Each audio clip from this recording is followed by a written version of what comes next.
Hi everybody, welcome to session 5 of our Olympic writing. Now, I'm not going to share any examples today, but only because we've had quite a few that have come through where you've clearly spent lots of time and effort into writing them and setting them out.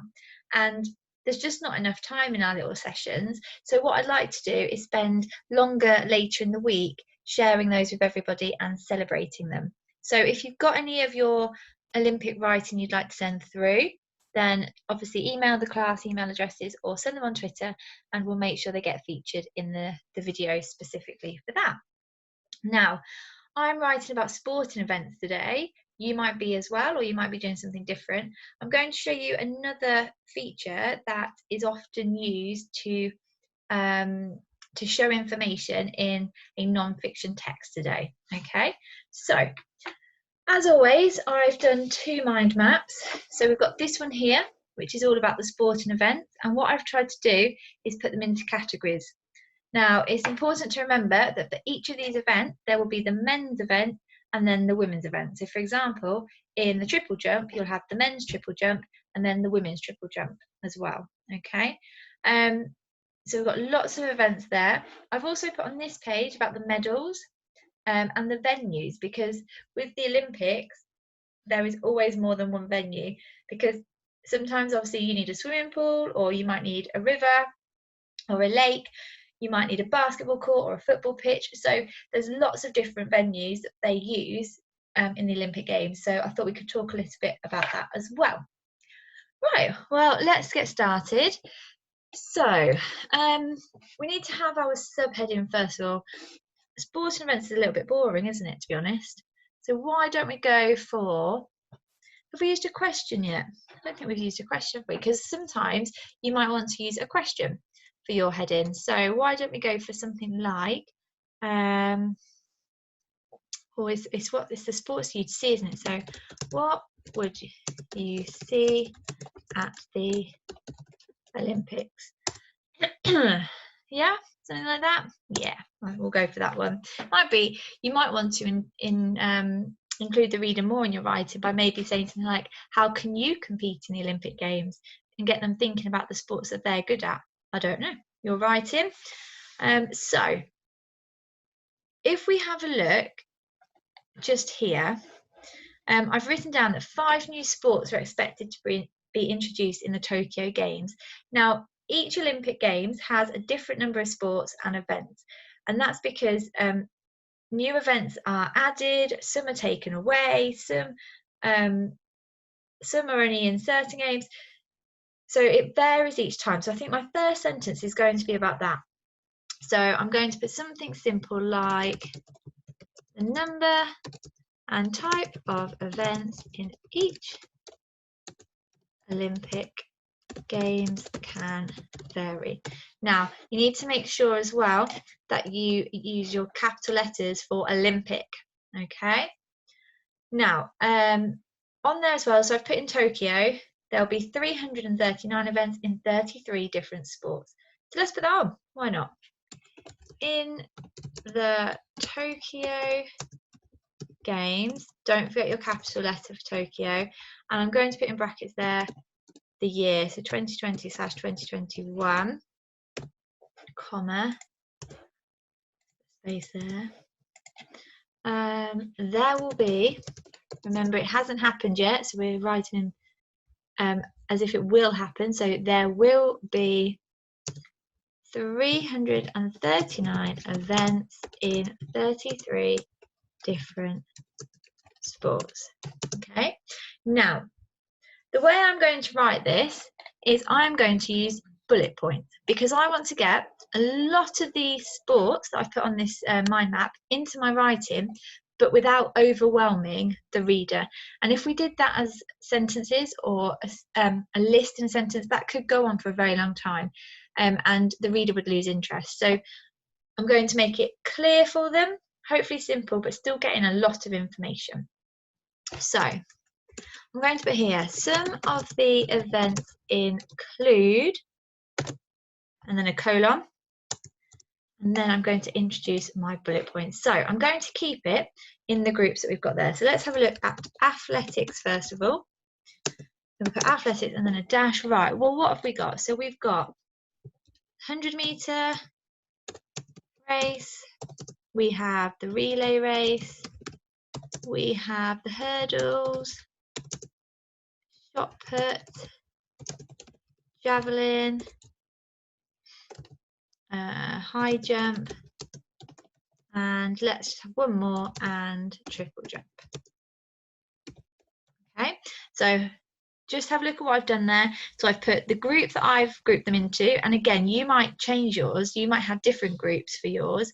So I've put athletics, dash, and then I've just listed a few of the events with the commas in between. It's up to you how many you want to put on each one. I'll let you decide that. Let's do cycling next.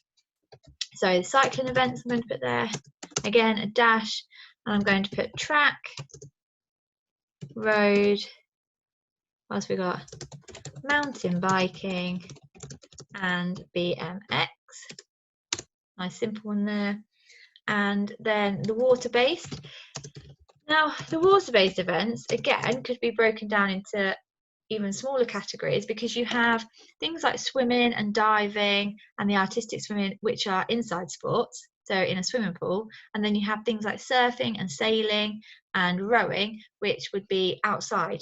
So you might want to break those down as well. It's up to you, it's your writing.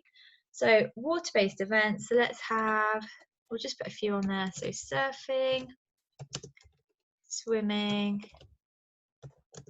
canoeing, diving, and let's have sailing.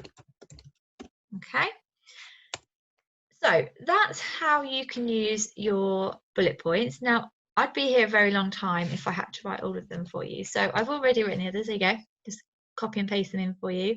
So I've done mine as martial arts and fighting events, equestrian events, team events. I'll come back to that next in a minute, and then other events. It says trampolining is wrong. I've checked. Trampoline is spelled correctly. I don't really know why it's underlined it, if I'm honest. Now, one that I did add in here was the multi-sport events, which on my mind map, the two events, so the triathlon and the modern pentathlon, both come under other events. But what I've done on here is I've put them as multi-sports events because the triathlon is made up of 3 events, so tri being 3, and the pentathlon is made up of 5 events, pent being 5. And those of you that have watched the Olympic video for the ancient Greek topic, then you'll know about the pentathlon from there.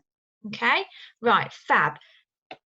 Now, there's my bullet points.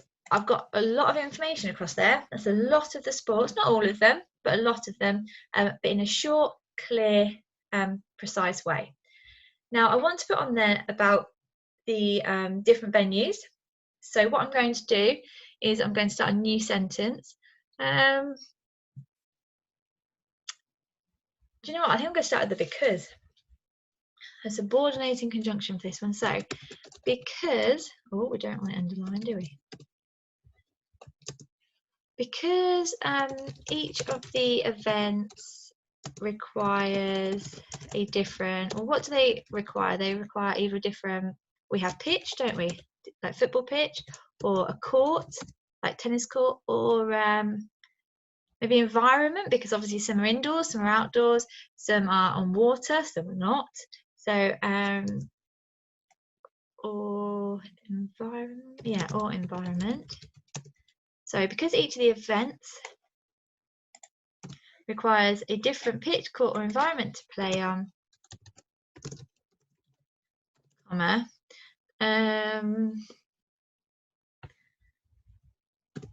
each Olympic Games has more than one venue in and around the host city.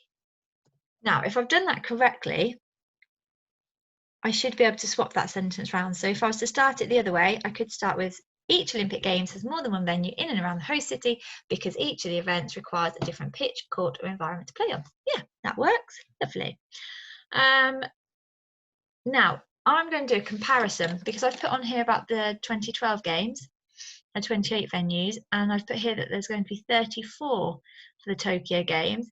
And the London 2012 ones were all over Great Britain. So let's put something about that. So I'm going to start with another time. So during the London 2012 games, comma, how many was it? 28? Yeah. There were 28 different venues used across Great Britain compared to now. I need to be really careful here because my sentence is going to switch. It's going to switch from what's happened to what is going to happen. So we've got to make sure my tenses are correct. So during the London 2012 games, there were 28 different venues used across Great Britain compared to the Tokyo games, which will have, because obviously it's not happened yet, which will have, was it 34, wasn't it? Yeah. 34 venues in and around the city. Lovely. Now, my next bit, I just want to add on there the importance of the fact there's always the main Olympic stadium and there's always the Olympic village, which is where the athletes stay. So let's have at each Olympic Games, there is always the main Olympic stadium and an Olympic village. Now, I want to add a little bit of information about each of those. I've got two ways I could do this. I could put the extra little bits of information in brackets and have it as parentheses. I could put it as a relative clause maybe and have them in, just drop them in using commas. So let's have a look. At each Olympic Games, there's always a main Olympic stadium, which is where, I'm going to use a relative clause there, I think, which is where, actually no, which is used for the main ceremonies, another comma, and an Olympic village, which becomes home to the athletes during the games. So let me just read that last sentence. At each Olympic Games, there is always the main Olympic stadium, which is used for the main ceremonies, and an Olympic village, which becomes home to the athletes during the games. Lovely. Yeah, I'm quite happy with that. Now, obviously, I've got the choice here. I could add on about the medals. I'm not going to today, but if you want to, that's absolutely fine. You might choose to write about some of your events in a bit more detail. That's absolutely fine. You might want to list some of the names of the venues, which if you go onto Google and have a look, you can find them all on there as well. Okay, so again, lots of room to make this your own with the amount of information that's available on the Olympics. So I've had a go at mine. I want you to go and have a go at yours now. See if you are able to get some bullet points in, or you might want to go back to one of your other paragraphs because bullet points might work nicely for the information you've got in there. As always, enjoy writing and we look forward to seeing your work sent through this week.